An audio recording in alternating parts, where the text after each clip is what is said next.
15-year-old Nathan Brooks sat in the Jefferson County Juvenile Courthouse in Birmingham, Alabama, on September 8, 2016, wearing a dark suit his grandmother had purchased for the sentencing hearing, his posture relaxed and a slight smile playing across his face as Dr. Patricia Henderson, the forensic psychologist who had evaluated him after his arrest, testified about the chilling interview she had conducted with Nathan 3 months earlier, in which he had described in graphic detail how he had stabbed his 42-year-old neighbor Charles Thompson 27 times in Thompson's garage on the evening of March 12, 2016, then calmly walked home covered in blood and hid the murder weapon, a 10-inch hunting knife, in a toolbox in his family's shed before washing Thompson's blood off his hands and arms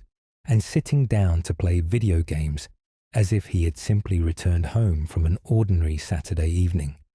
Before we continue with this disturbing case, please subscribe to our channel if you haven't already, and let us know in the comments where you're watching from. Your support is what allows us to continue bringing these important stories to light. When I asked Nathan to describe what happened that evening, Dr. Henderson testified, her voice steady, but her expression troubled as she read from her notes. He smiled and said, "I wanted to see what it would feel like. I'd thought about it for a long time, and that night I finally did it. It was easier than I expected." When I asked him if Mr. Thompson had said anything during the attack, Nathan smiled wider and said, "He kept asking me why. He said, 'Please stop.' He said he had a family, but I didn't stop. I kept stabbing until he stopped moving." The courtroom fell into stunned silence as Dr. Henderson's testimony continued, describing how Nathan had shown absolutely no remorse during the evaluation, had expressed more concern about missing his Xbox gaming time while in detention than about the life he had taken, and had demonstrated what Dr. Henderson characterized as one of the most severe cases of antisocial personality disorder and lack of empathy I have encountered in my 30 years of forensic psychology, particularly shocking in someone so young. For 6 months between his arrest on March 13, 2016, and his trial in August-September 2016, Nathan Brooks had maintained an attitude of casual indifference toward the murder he had committed that baffled investigators, shocked prosecutors, and even disturbed his own defense attorneys who struggled to understand how a 15-year-old boy with no documented history of severe violence could commit such a brutal crime and feel absolutely nothing about it. In recorded phone calls from the Juvenile Detention Center, where Nathan was held pending trial, he could be heard laughing with family members, asking about what was happening in his favorite TV shows, requesting that his grandmother bring him specific snacks during visits, and expressing frustration about the boring food and early bedtimes at the facility, but never once mentioning Charles Thompson, never expressing regret or sorrow for the life he had taken, never acknowledging the wife and 3 children Thompson had left behind. What Nathan Brooks fundamentally failed to comprehend, what his cavalier demeanor and complete absence of conscience prevented him from understanding, was that Alabama law allows prosecutors to try juveniles as young as 14 as adults for capital offenses like murder, and that the overwhelming forensic evidence placing him at the crime scene, the murder weapon recovered from his property with his fingerprints and Thompson's blood still on the blade, his own detailed confession to police describing exactly how and why he had killed Thompson, and his shocking lack of remorse would convince Circuit Judge William Bell to certify Nathan for adult prosecution and ultimately sentence him to life in prison without the possibility of parole for 25 years, meaning Nathan Brooks would be at least 40 years old before he could even be considered for potential release, and more likely would spend the rest of his natural life behind bars for the murder of an innocent man whose only mistake was being home on the evening Nathan decided he wanted to know what it felt like to kill someone. When Judge Bell pronounced that sentence on September 8, 2016, after a trial that exposed Nathan's complete lack of humanity and the calculating, predatory nature of his crime, the smile finally vanished from Nathan's face, replaced by a look of genuine shock and fear as the full reality of spending the next 25 to 50 years in maximum security prison, missing his entire youth, his 20s, his 30s, possibly his entire life, crashed down upon him in that moment. Nathan David Brooks was born on May 22, 2001, in Tuscaloosa, Alabama, to Jennifer Brooks, a young single mother who was only 19 years old when Nathan was born and unprepared for the challenges of raising a child alone. Nathan's father, Marcus Brooks, was never involved in his son's life, having left Jennifer before Nathan was born and having no contact with either of them afterward. Jennifer struggled significantly as a young single mother, working multiple minimum wage jobs to support herself and Nathan, living in a series of low-income apartments and occasionally staying with her mother Dorothy when finances were particularly tight. The instability of Nathan's early childhood, frequent moves, financial stress, a mother who was often exhausted and overwhelmed, created an environment that child development experts would later identify as lacking the consistent nurturing and attachment that young children need for healthy emotional and social development. By the time Nathan was 4 years old, Jennifer's struggles with alcohol and substance abuse had escalated to the point that she was unable to adequately care for him. Dorothy Brooks, Nathan's maternal grandmother, made the decision to take custody of Nathan, and beginning in 2005, when Nathan was 4 years old, he was raised primarily by Dorothy in her modest home in the Woodlawn neighborhood of Birmingham, Alabama. Dorothy was a retired cafeteria worker, living on a fixed income, who did her best to provide Nathan with stability and structure. But she was in her early 60s when she took over raising her grandson, and she found Nathan to be a challenging child from the beginning. Even as a young child, Nathan displayed behavioral traits that concerned his grandmother and teachers. He was aggressive toward other children at his elementary school, frequently getting into fights during recess and PE class, often over minor issues like perceived slights or simply because another child had something Nathan wanted. He had significant difficulty following rules and would defiantly refuse to comply with teachers' instructions, sometimes walking out of classrooms when he was bored or didn't want to participate in an activity. Most concerning to school counselors who evaluated Nathan in 2nd and 3rd grade, he showed limited empathy when other children were hurt or upset. If a classmate fell and scraped their knee, Nathan wouldn't show concern or try to help. If another child was crying because they missed their parents, Nathan would sometimes laugh or make mocking comments rather than offering comfort. Dorothy tried various interventions to address Nathan's behavioral problems. She took him to counseling, tried reward systems to encourage good behavior, implemented consequences when he misbehaved, sought advice from his teachers and school counselors, but nothing seemed to make a lasting difference. Nathan would comply with rules temporarily when consequences were severe enough, but he showed no genuine internalization of why certain behaviors were wrong or why he should care about how his actions affected others. As Nathan entered middle school in 2012-2013, his behavioral problems intensified significantly. He was frequently suspended for fighting, threatening other students, and defying teachers' authority. His grades were poor, not because Nathan lacked intelligence, but because he simply didn't care enough to do homework or study for tests.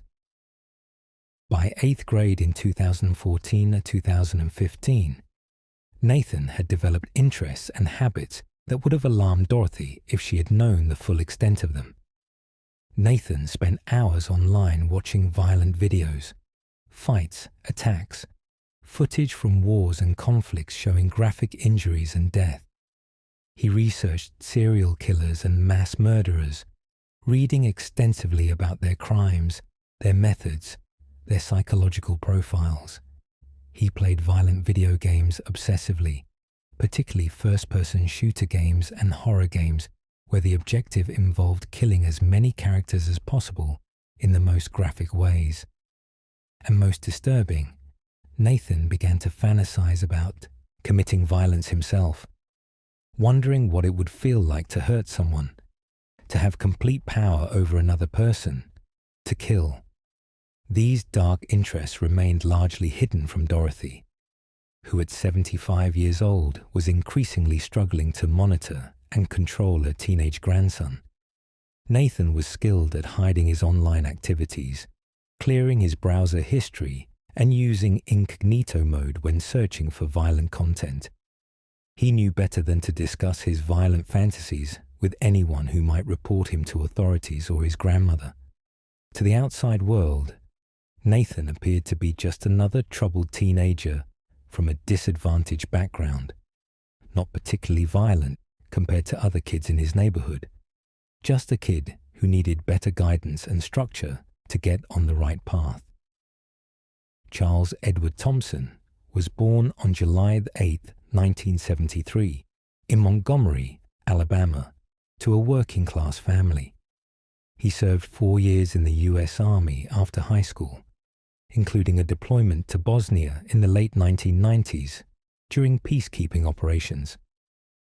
After his military service, Charles worked in construction and home renovation, eventually starting his own small handyman business that served the Birmingham area.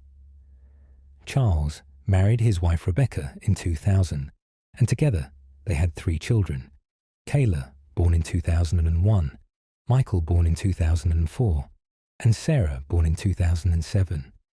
The Thompson family lived in the Woodlawn neighborhood of Birmingham, in a modest single-family home that Charles had purchased in 2003 and had gradually renovated himself over the years. Charles was known in the neighborhood as a friendly, helpful man who was always willing to lend tools to neighbors or offer advice on home repair projects. He coached his son, Michael's Little League baseball team, attended his daughter's school events and dance recitals, and was active in his church community. Rebecca worked as a nurse at a local hospital, and the Thompson family, while not wealthy, had built a stable, happy life characterized by strong family bonds, involvement in their community, and plans for their children's futures. The Thompsons lived just 3 houses down from Dorothy Brooks and her grandson Nathan on Woodlawn Avenue, and while the 2 families weren't close friends, they knew each other casually through neighborhood interactions, waving when they saw each other getting mail, brief conversations about the weather or neighborhood issues, the kind of cordial but not intimate relationships that characterize suburban life. Nathan knew Charles Thompson by sight and had interacted with him occasionally over the years. Charles had once helped Dorothy fix a leaking outdoor faucet, had lent Nathan tools when Nathan was building a skateboard ramp in the backyard, had given Nathan a ride home from school one afternoon when it was raining heavily and Nathan was walking home. These were small kindnesses, the type of neighborly gestures that meant nothing particularly significant to either party at the time, just normal interactions between people who happened to live on the same street. But in Nathan's mind, as his dark fantasies about violence intensified during his freshman year of high school in 2015-2016, Charles Thompson became a potential victim, someone Nathan saw regularly, whose schedule Nathan could observe, who lived close enough that Nathan could attack him and quickly return home without being far from his house long enough for his grandmother to become concerned. In the weeks leading up to March 12, 2016, Nathan began specifically targeting Charles Thompson in his thoughts and planning. He observed Charles's routine, noting that Charles often worked in his detached garage in the evenings on weekends, working on renovation projects or repairing tools and equipment for his handyman business. Nathan noted that the garage was set back from the street, partially hidden from neighbors' view by mature trees and shrubs, and that Charles often worked alone in the garage with the door partially closed, creating an isolated location where an attack could occur without immediate witnesses. Nathan later told investigators that he had considered other potential victims: an elderly woman who lived alone 2 streets over, a homeless man who sometimes slept in an abandoned building nearby. But he selected Charles Thompson because Charles was strong and fit and would therefore put up more of a fight, which Nathan found more appealing than attacking someone who couldn't defend themselves. On Saturday, March 12, 2016, Nathan went about his day normally, giving no indication to his grandmother that this would be the day he finally acted on the violent fantasies he had been nurturing for months. He slept late, ate breakfast around 11 a.m., watched television, played video games, and spent time on his phone. Dorothy went grocery shopping in the afternoon and ran other errands, leaving Nathan alone in the house, a routine occurrence that she thought nothing of since Nathan was 15, and she felt he was old enough to be home alone for a few hours. While Dorothy was gone, Nathan went to the shed in their backyard and retrieved a 10-inch hunting knife that had belonged to his late grandfather, a knife Dorothy kept in the shed along with other tools and hadn't realized Nathan knew about. Nathan hid the knife in his jacket and spent the late afternoon in his room, listening to music and mentally preparing himself for what he was planning to do. According to Nathan's later confession, he felt a mixture of excitement and nervousness, excited to finally experience what he had fantasized about for so long, nervous about whether he would be able to go through with it and whether he would get caught. Around 6:30 p.m., as evening was settling over the neighborhood, Nathan looked out his window and saw Charles Thompson walking from his house to his detached garage, carrying what appeared to be tools or supplies. This was the opportunity Nathan had been waiting for. Nathan told his grandmother he was going for a walk, a common occurrence that Dorothy encouraged because she thought it was healthier than Nathan spending all his time indoors on electronics. Dorothy was preparing dinner and barely looked up as Nathan left through the front door, calling after him to be home by 8 p.m. for dinner. Nathan walked down Woodlawn Avenue toward the Thompson house, the hunting knife hidden inside his jacket, his heart rate elevated, but his resolve firm. This was going to happen. After months of fantasizing and planning, Nathan was finally going to know what it felt like to kill someone.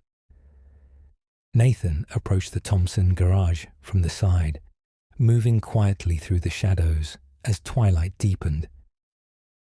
The garage door was partially open, and Nathan could see Charles inside, his back turned as he worked at a workbench organizing tools. Nathan later described this moment in his confession. "I stood there for maybe 30 seconds, just watching him. He had no idea I was there. He was just doing his work, completely unaware that he had about 2 minutes left to live. I felt powerful, like I was in control of everything." Nathan took a deep breath, gripped the knife handle inside his jacket, and walked into the garage. "Hey, Mr. Thompson," Nathan said, his voice casual and friendly. Charles turned around, saw Nathan standing there, and smiled. "Hey, Nathan, how you doing?" What brings you by? Charles's smile, his friendly greeting to the neighbor kid he had helped before and saw as just another teenager from the neighborhood, would be the last normal moment of his life.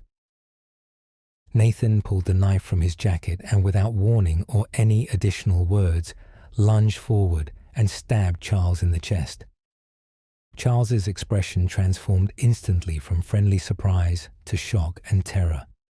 He stumbled backward, raising his hands instinctively to protect himself, shouting, "What are you doing?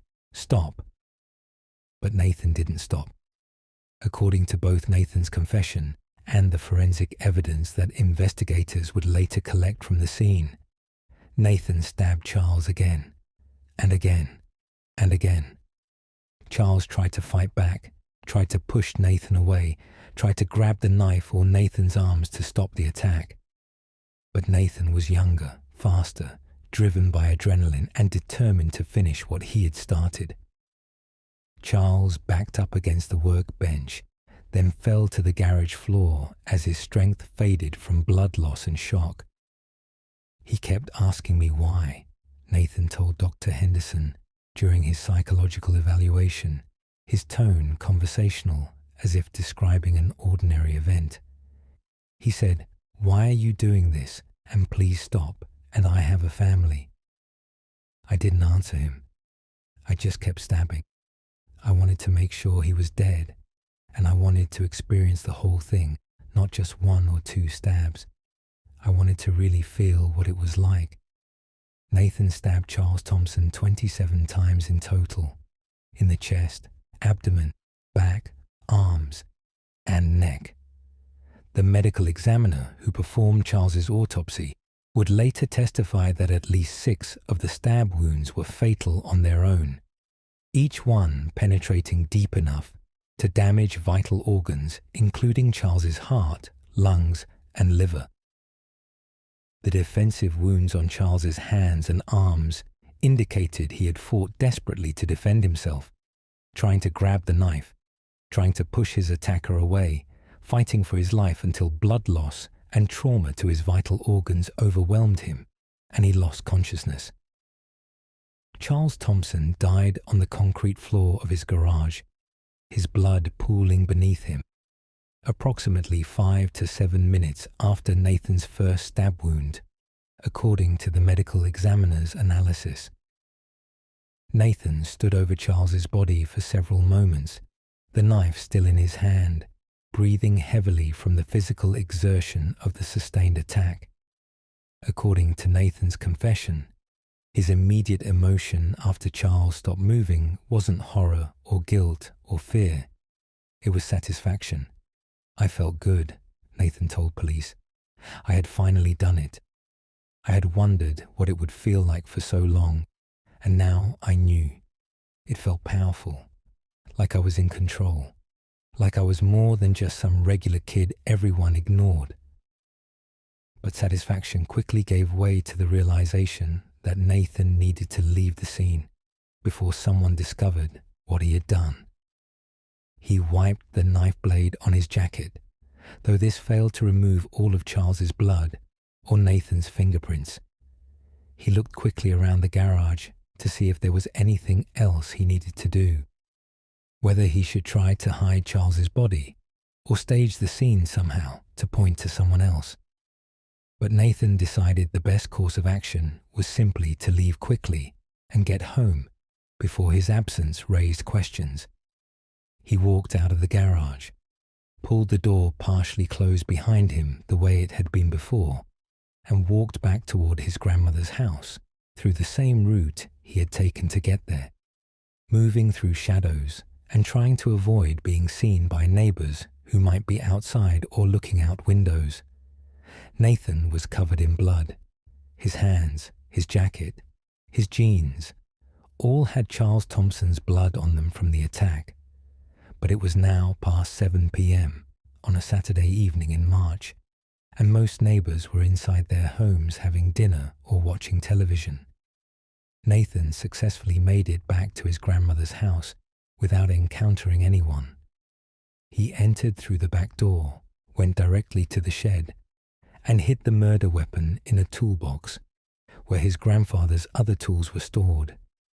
He then went into the bathroom, removed his blood-soaked jacket and shirt, and washed Charles's blood off his hands, arms and face, watching the red-tinged water swirl down the drain. Nathan stuffed his bloody clothing into a garbage bag that he hid under other trash in the bathroom wastebasket, planning to dispose of it more permanently later. He put on clean clothes and then, remarkably, went to his bedroom and started playing video games as if nothing had happened. When Dorothy called Nathan to dinner at 8:00 p.m., Nathan came to the kitchen and ate normally, answering his grandmother's questions about where he had walked and what he had been doing with casual lies that raised no suspicion. Nathan later described this dinner as feeling surreal, like I had this huge secret that nobody knew about, and I was just sitting there eating spaghetti and talking about normal stuff with my grandma while Mr. Thompson was dead in his garage 3 houses away. Charles Thompson's body was discovered at approximately 8:45 p.m. that evening by his wife Rebecca. Charles had told Rebecca he was going out to the garage to work on some projects for about an hour before dinner, and when he hadn't returned by 8:30 p.m., Rebecca went to the garage to tell him dinner was ready.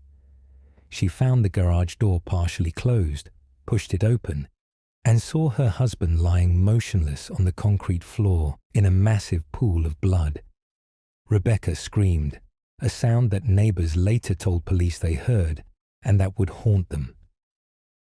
She ran to Charles, checking for a pulse, even though she could see from the extent of his injuries that he was deceased. Rebecca, a nurse with training in emergency medical response, tried desperately to find signs of life, but Charles was cold to the touch and showed no vital signs. He had been dead for over an hour by the time Rebecca found him. Rebecca ran back to the house and called 911 at 8:47 p.m., her voice hysterical as she told the dispatcher that her husband had been stabbed and killed in their garage, that there was blood everywhere, that she needed police and ambulances immediately. The dispatcher kept Rebecca on the line while Birmingham Police Department units were dispatched to the Thompson residence along with paramedics. Officers arrived within minutes and secured the scene, confirming that Charles Thompson was deceased and that this was a homicide investigation. Detectives from the Birmingham PD's homicide unit were immediately called to the scene, and a full forensic investigation began that evening as crime scene technicians documented every aspect of the garage where Charles had been murdered. Detective Marcus Williams, a 15-year veteran of the Birmingham PD and lead investigator on the case, arrived at the Thompson home at approximately 9:30 p.m. The scene was chaotic. Rebecca Thompson was being comforted by neighbors, while her 3 children, who had been told their father was hurt but not yet told he was dead, waited in a neighbor's house. Crime scene technicians were photographing and documenting the garage where Charles's body still lay surrounded by blood, and uniformed officers were beginning to canvass the neighborhood, asking residents if they had seen or heard anything unusual that evening between approximately 6:30 p.m. and 7:30 p.m., the window when Charles had likely been attacked. Detective Williams's initial assessment of the crime scene suggested this was not a robbery gone wrong or a random stranger attack. Nothing appeared to have been stolen from the garage.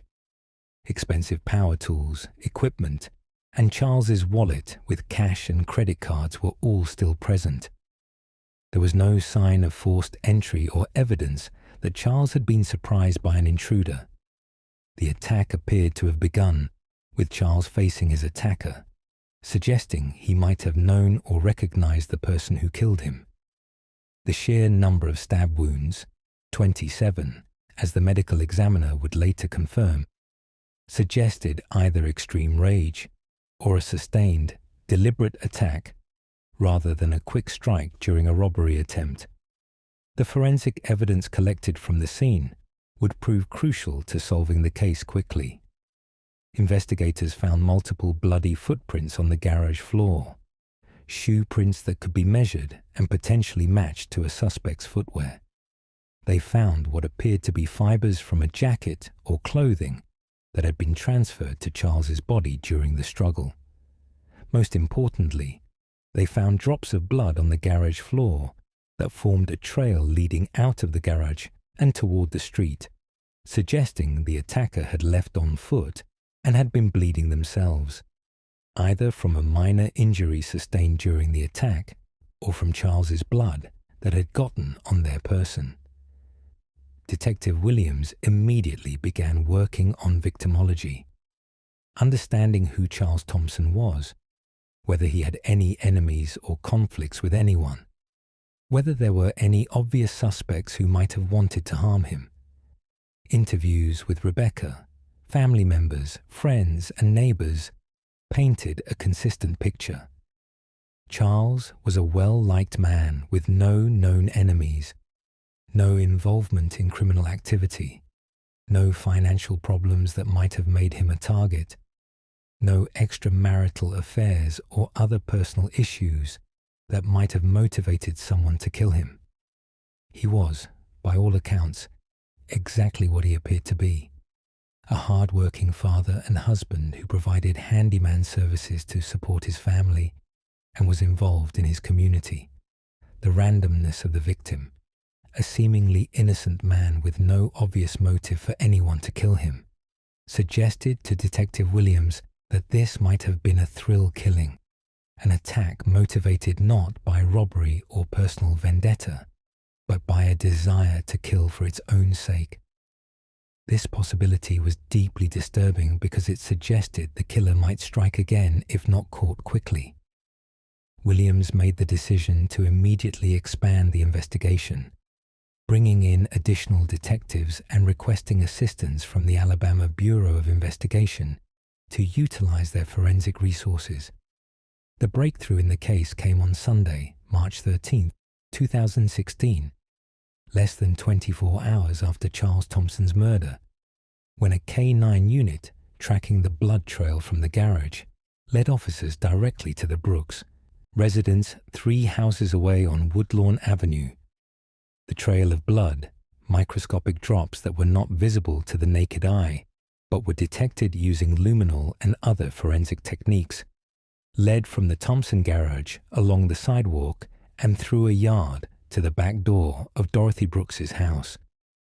This didn't necessarily mean the killer lived in the Brooks house. They might have just passed through the property. But it made everyone in that household a person of interest. Detective Williams knocked on Dorothy Brooks's door at approximately 10:30 a.m. on Sunday morning and asked to speak with everyone who lived in the house. Dorothy, shocked and saddened to learn that her neighbor Charles Thompson had been murdered, invited Detective Williams inside and explained that she lived in the house with her 15-year-old grandson Nathan. Williams asked where Nathan was, and Dorothy called for Nathan to come downstairs from his bedroom. When Nathan appeared, Williams immediately noticed scratches on Nathan's hands and forearms, fresh scratches that could have been defensive wounds from a victim fighting back. Detective Williams asked Nathan if he would be willing to answer some questions about where he had been the previous evening, and Nathan agreed. With Dorothy present, Williams asked Nathan to describe his activities on Saturday. Nathan said he had been home most of the day, had gone for a walk around 6:30 or 7 p.m., had returned home around 7:30 p.m., and had then stayed home the rest of the evening. When Williams asked Nathan if he knew Charles Thompson, Nathan said yes, he knew Mr. Thompson from the neighborhood. When Williams asked if Nathan had interacted with Mr. Thompson recently, Nathan said no, he hadn't talked to him in weeks. But Detective Williams noticed that Nathan seemed nervous. He was fidgeting with his hands, avoiding eye contact, and his answers were hesitant as if he were thinking carefully about what to say, rather than simply recounting true events.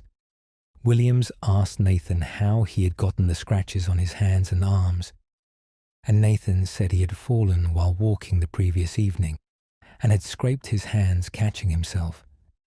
The explanation was plausible, but combined with the blood trail leading to this house and Nathan's nervous demeanor, Williams decided Nathan needed to be questioned more formally at the police station. Williams asked Dorothy if she would bring Nathan to the Birmingham PD headquarters for a formal interview, explaining that Nathan was not under arrest, but that investigators needed to speak with everyone in the neighborhood about their movements the previous evening to establish a timeline and identify potential witnesses. Dorothy, trusting that Nathan was telling the truth and wanting to help police catch whoever had killed Charles Thompson, agreed immediately and drove Nathan to police headquarters, where Detective Williams and Detective Sarah Chen conducted a formal recorded interview beginning at 1 p.m. on Sunday afternoon.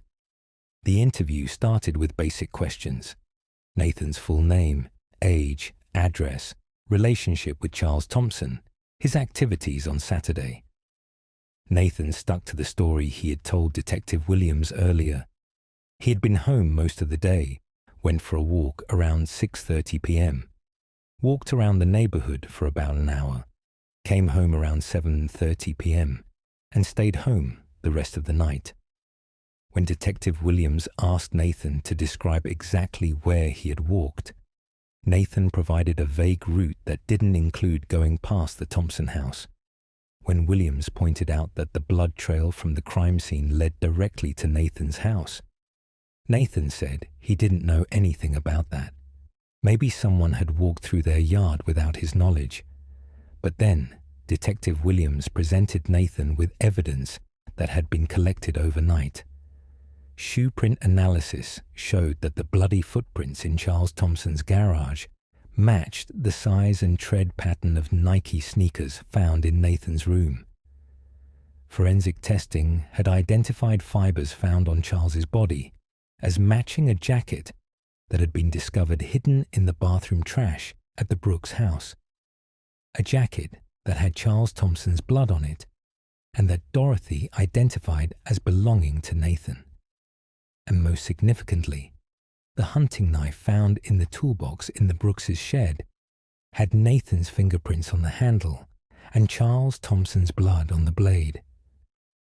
"Nathan," Detective Williams said, "we know you killed Charles Thompson.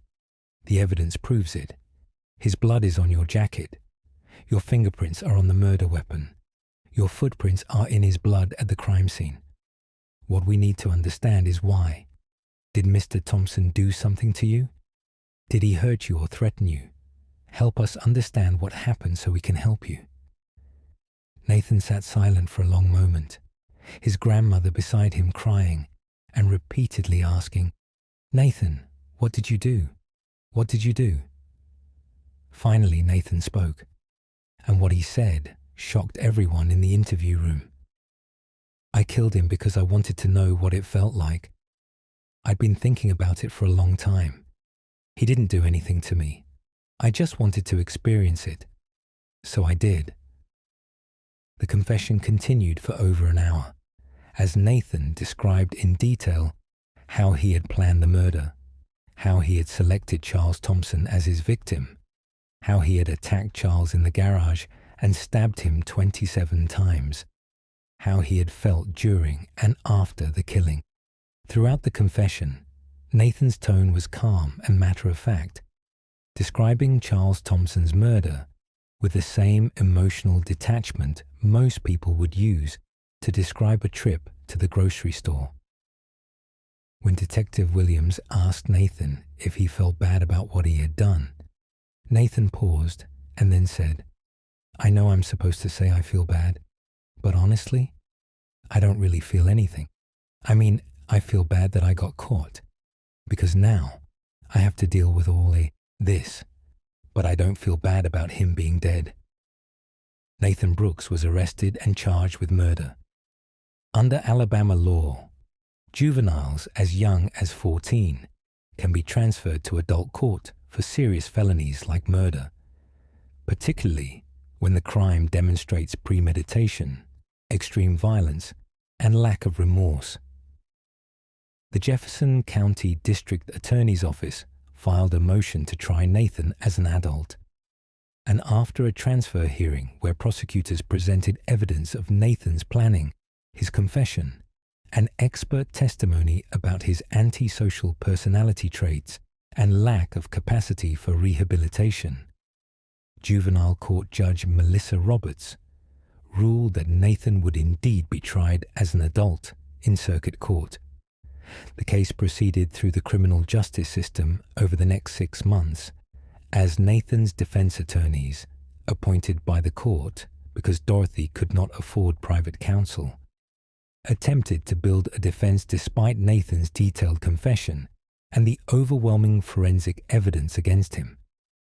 The defense strategy focused on Nathan's age and arguments that sentencing a 15-year-old to life in prison would be cruel and unusual punishment. Defense psychiatrists evaluated Nathan and testified that while he did show antisocial personality traits, he was still a developing adolescent whose brain was not fully mature, and that with intensive psychological treatment over many years, there was potential for rehabilitation. But the prosecution, led by Assistant District Attorney James Morrison, presented a devastating case that Nathan Brooks was an exceptionally dangerous individual who had killed without provocation or remorse and who would pose a severe threat to society if ever released. The trial, which began on August 29, 2016, included testimony from the medical examiner, who described Charles Thompson's 27 stab wounds and testified that several would have been fatal on their own, indicating Nathan had continued stabbing long after Charles was incapacitated. Forensic experts, who presented the shoe prints, fiber evidence, fingerprints on the murder weapon, and blood evidence linking Nathan conclusively to the crime. Dr. Patricia Henderson, the forensic psychologist, who described her evaluation of Nathan and his chilling lack of empathy or remorse. Rebecca Thompson, who provided victim impact testimony describing the devastating effect of her husband's murder on her family school counselors and teachers, who testified about Nathan's long history of behavioral problems, aggression, and concerning statements about violence.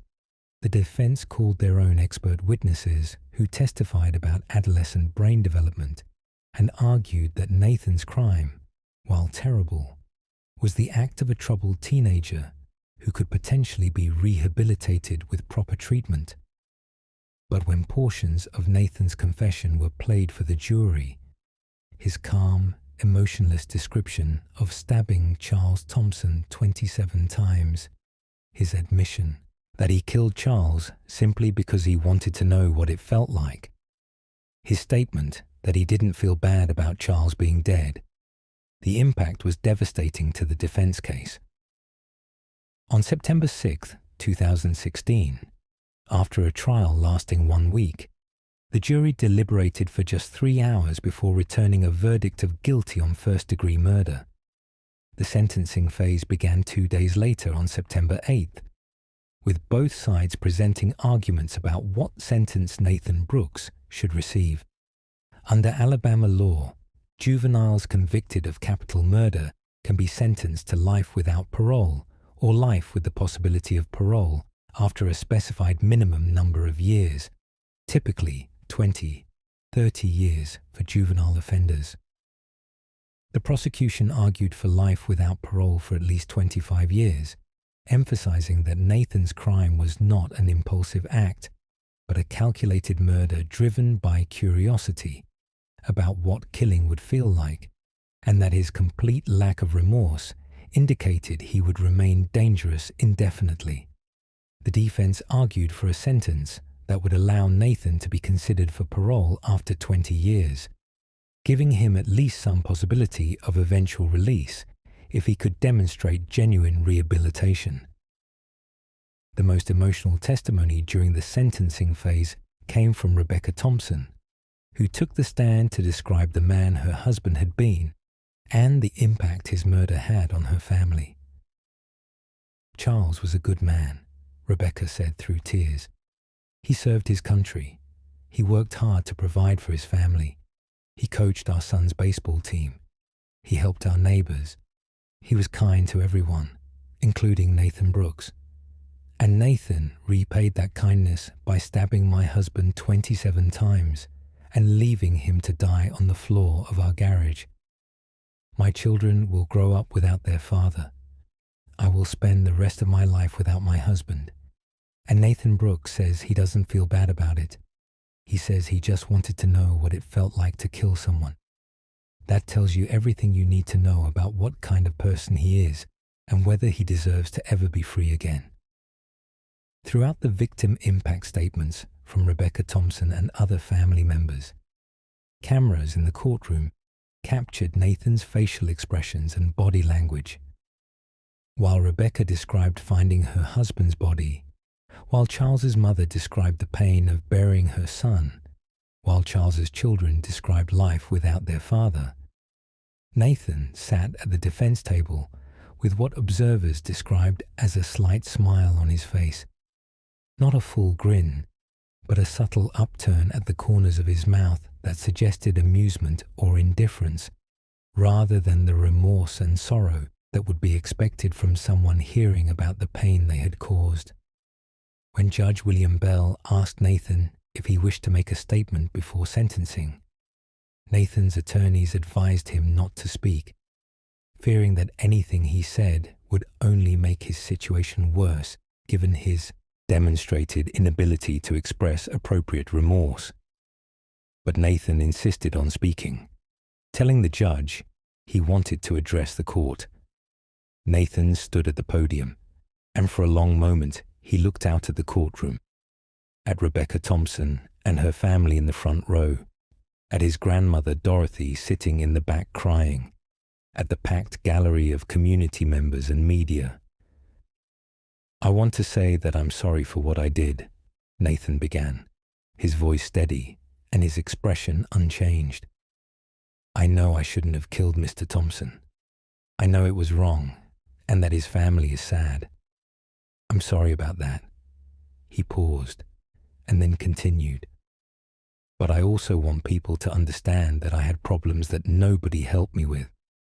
I had a hard childhood. I needed help and I didn't get it. So some of this isn't entirely my fault." The courtroom erupted in angry murmurs as Nathan essentially attempted to shift blame for his actions onto others, and Judge Bell had to call for order.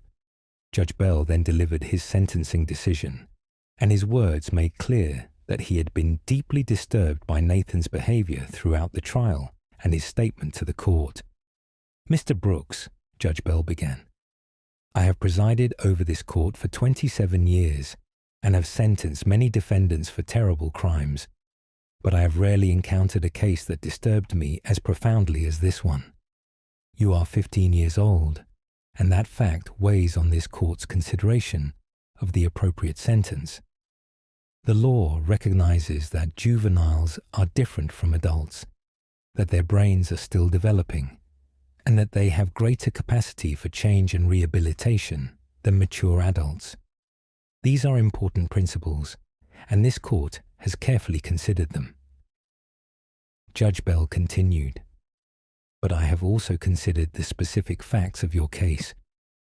The fact that you deliberately planned and executed the murder of an innocent man who had never harmed you, that you killed Charles Thompson simply because you wanted to experience what it felt like to take a life, that you stabbed him 27 times in a sustained attack that lasted several minutes, and most significantly, that you have shown absolutely no genuine remorse for your actions. Throughout this trial, you have smiled while testimony about your victim's suffering was presented. You have expressed more concern about the inconveniences of incarceration than about the life you took. Your statement to this court just now attempted to blame others for your choices rather than accepting responsibility. Judge Bell's voice became firmer as he announced his decision. Dr. Henderson, a highly respected forensic psychologist, testified that you present one of the most severe cases of antisocial personality disorder she has encountered in her career, and that you lack the capacity for empathy that would allow rehabilitation to be successful.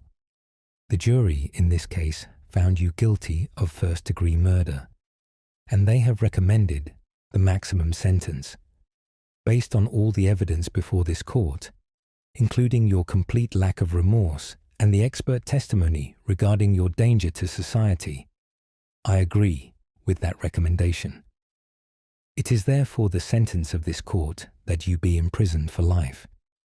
You will not be eligible to even apply for parole consideration until you have served a minimum of 25 years of this sentence, at which time you will be 40 years old. Even then, parole will not be automatic, but will require you to demonstrate genuine rehabilitation, remorse, and transformation, qualities that you have shown no capacity for developing. Given your personality disorder and your documented lack of empathy, I believe it is highly unlikely you will ever be deemed suitable for release. You will almost certainly spend the rest of your natural life in prison, Mr. Brooks. You will never see freedom again. Court is adjourned. As Judge Bell finished pronouncing sentence, the slight smile that had characterized Nathan's demeanor throughout the trial finally disappeared from his face.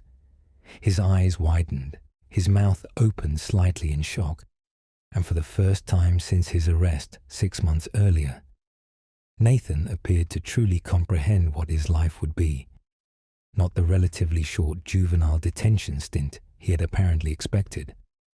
Not release in his early 20s with his record sealed and a chance to start over, but life in prison, first in juvenile facilities until age 19, then transferred to maximum security adult prisons where he would spend his 20s, his 30s, his 40s, and likely the rest of his life surrounded by violent criminals in a harsh, dangerous environment with no freedom, no privacy, no control over any aspect of his daily existence. Bailiffs moved to escort Nathan from the courtroom to begin his life sentence. As Nathan stood, his legs appeared unsteady, his confident posture replaced by a visible fear. He looked back at his grandmother Dorothy one final time, and Dorothy, her face a mask of grief and devastation, mouthed the words, "I'm sorry," to her grandson, though whether she was apologizing for failing to prevent his crimes or simply expressing sorrow at the situation was unclear. Nathan was led through the door that would take him from the courtroom to a transport van and then to a juvenile correctional facility where he would begin serving his sentence. As of December 2025, Nathan Brooks remains incarcerated in the Alabama Department of Corrections, now 24 years old. Having spent the past 9 years in custody, he was transferred from juvenile facilities to adult maximum security prison when he turned 19 in 2020, and he is currently housed at William E. Donaldson Correctional Facility, a maximum security prison in Bessemer, Alabama, known for violence and harsh conditions. Nathan has at least 16 more years to serve before he can even apply for parole consideration in 2041, at which time he will be 40 years old. Given his lack of demonstrated rehabilitation, prison records show he has had multiple disciplinary infractions including fighting, possession of contraband, and threatening other inmates and staff. It is extremely unlikely he will ever be granted parole. The aftermath of Charles Thompson's murder devastated his family and community. Rebecca Thompson struggled with severe depression and PTSD in the years following her husband's death, requiring extensive therapy and support to cope with the trauma of finding Charles's body and the ongoing impact of his absence on her life and their children's lives. Kayla, Michael, and Sarah Thompson grew up without their father, missing his presence at graduations, weddings, the birth of grandchildren, and countless other milestones. Rebecca never remarried, telling family members that Charles was the love of her life and that no one could replace him. Dorothy Brooks, Nathan's grandmother, who had raised him from age 4 and tried her best to provide him with a stable home despite limited resources and her advanced age, was consumed by guilt and grief after Nathan's conviction. She blamed herself for not recognizing the warning signs of Nathan's violent tendencies, for not getting him more intensive mental health treatment, for the ways she might have failed him as a parental figure. Dorothy gave one interview to local media in 2017, approximately 1 year after Nathan's sentencing, in which she said, "I don't know what I could have done differently. I tried to give Nathan a good home. I tried to teach him right from wrong, but something in him was broken in a way I couldn't fix. I'm sorry to the Thompson family for what my grandson did.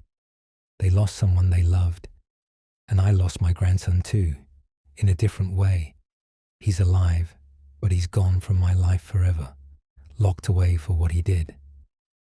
The case sparked significant discussion in Alabama and nationally about several important issues. First, the case raised questions about juvenile sentencing and whether life imprisonment for 15-year-olds serves justice or represents cruel and unusual punishment. Juvenile justice advocates pointed to Nathan's case as an example of overly harsh sentencing that doesn't account for adolescent brain development and capacity for change over time. They argued that while Nathan's crime was horrific and he clearly needed to be incapacitated to protect society, sentencing a 15-year-old to die in prison abandons hope for rehabilitation and transformation that research shows is possible even for serious juvenile offenders. But victims' rights advocates and prosecutors defended the sentence, arguing that some crimes are so heinous and some offenders so dangerous that age cannot be a shield from appropriate punishment. Nathan Brooks didn't kill Charles Thompson in a moment of passion or rage, one victims' rights advocate said in response to criticism of the sentence. He planned it. He selected a victim. He carried out a brutal attack that involved stabbing an innocent man 27 times, and he showed absolutely no remorse. In fact, he smiled while describing it. The fact that he was 15 when he did this doesn't change the fact that he's an extremely dangerous individual who will likely remain dangerous for the rest of his life. Life in prison is exactly what he deserves, and it's what public safety requires. The case also raised questions about mental health screening and intervention for at-risk youth. Nathan had displayed warning signs throughout his childhood and adolescence: aggression toward peers, defiance of authority, lack of empathy, fascination with violence. But these warning signs were never addressed in a comprehensive way that might have prevented the eventual tragedy. School counselors had recommended therapy, which Nathan attended sporadically, with minimal benefit. But there was no intensive intervention, no recognition that Nathan's constellation of symptoms indicated a severe personality disorder that required specialized treatment. Mental health professionals who reviewed Nathan's case afterward concluded that even with intensive intervention, it's unclear whether Nathan's trajectory could have been altered. Antisocial personality disorder, particularly when it manifests early and severely as it did in Nathan's case, is notoriously difficult to treat. Individuals with this disorder lack the internal motivation to change because they don't feel distress about their lack of empathy or remorse. They see others as the problem, not themselves. Therapy is only effective when someone genuinely wants to change, and Nathan showed no evidence of ever wanting to be different than he was. Perhaps the most haunting aspect of Nathan Brooks's case is the complete randomness of the victim. Charles Thompson had done nothing to provoke Nathan, had no conflict or history with him beyond normal neighborly interactions. He simply had the misfortune of being home in his garage on the evening Nathan decided to act on his violent fantasies. This randomness, the fact that Charles died simply because he was accessible to Nathan at the moment Nathan decided to kill someone, makes his death feel particularly senseless and tragic. He wasn't killed for money or revenge, or because of any action he took. He was killed because a 15-year-old boy with a severe personality disorder wanted to experience what murder felt like, and Charles happened to be available. The psychological evaluation of Nathan conducted after his conviction provided disturbing insights into his mental state. Forensic psychologists who spent hours interviewing Nathan concluded that he genuinely did not understand why people were so upset about Charles Thompson's death. It's not that Nathan was unable to intellectually comprehend that killing someone is wrong, one psychologist explained. He understood that society views murder as wrong and that legal consequences exist for it. What he couldn't grasp was why it mattered on an emotional level. When we discussed Mr. Thompson's widow and children, Nathan could acknowledge intellectually that they were sad, but he couldn't feel any genuine empathy for their pain. Their suffering was just an abstract concept to him, not something that actually affected him emotionally or made him regret his actions. This complete absence of empathy, combined with Nathan's documented lack of fear about consequences, made him an extremely dangerous individual. Most people don't commit murder not just because they fear punishment, but because they feel empathy for potential victims and can't imagine causing that kind of pain and suffering to another person. Nathan lacked both of these protective factors. He didn't sufficiently fear consequences to deter him, and he felt no empathy that would make him care about the harm he would cause. This combination creates the profile of a person who will kill if given the opportunity and motivation, regardless of consequences. As Nathan serves his sentence in Alabama's prison system, the question remains whether he will ever develop genuine remorse or whether his antisocial personality disorder will persist throughout his life. Prison records and reports from corrections officers paint a concerning picture. Nathan has been involved in multiple fights with other inmates, has been cited for possessing weapons fashioned from everyday items, has threatened staff members who have disciplined him, and has shown no interest in participating in educational or therapeutic programs that might indicate a desire for personal growth. In one particularly disturbing incident in 2022, Nathan got into an argument with another inmate over access to a television in a common area. When the other inmate refused to change the channel, Nathan attacked him without warning, punching him repeatedly and attempting to choke him before corrections officers intervened. The other inmate required medical treatment for injuries, and Nathan was placed in solitary confinement for 6 months as punishment. When a prison psychologist interviewed Nathan about the incident, Nathan showed no remorse and stated simply, "He disrespected me. What did he think would happen?" This incident, and others like it, confirm what forensic psychologists warned about at Nathan's trial. His antisocial personality traits are persistent and likely to remain throughout his life. He views any perceived slight or challenge to his authority as justifying violent retaliation. He has no capacity for considering others' perspectives or peacefully resolving conflicts. And he continues to show the same lack of empathy and remorse that characterized his behavior when he murdered Charles Thompson at age 15. When Nathan becomes eligible for parole consideration in 2041, a parole board will review his institutional record any evidence of rehabilitation or transformation, psychological evaluations, and input from Charles Thompson's family before deciding whether to grant parole or require Nathan to continue serving his life sentence. Based on his current trajectory, every legal expert and corrections professional familiar with Nathan's case believes parole will be denied, likely repeatedly, meaning Nathan will remain incarcerated indefinitely.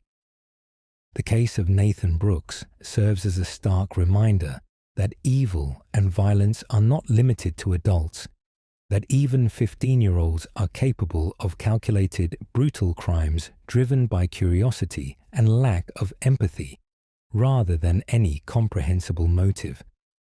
It challenges our assumptions about childhood innocence and forces us to confront the uncomfortable reality that some individuals, even at young ages, pose a severe and possibly permanent danger to society that requires lifelong incapacitation to prevent further violence.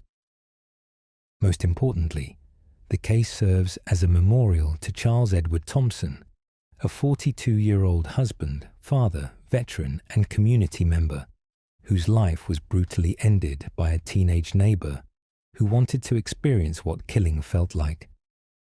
Charles deserved to live. He deserved to watch his children grow up, to hold his grandchildren, to grow old with his wife Rebecca, to continue serving his community and building his business. Instead, his life was stolen by Nathan Brooks in a senseless act of violence that served no purpose other than satisfying a killer's curiosity. Nathan Brooks thought he would serve a few years in juvenile detention and then resume his life.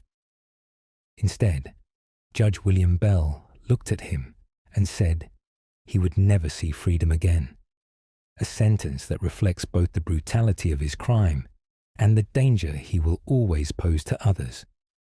That is justice for Charles Thompson.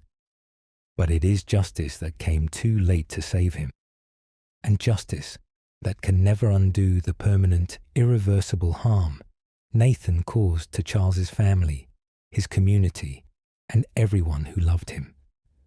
Charles Thompson is gone forever, murdered at age 42 by a 15-year-old boy who smiled while describing how he stabbed his victim 27 times.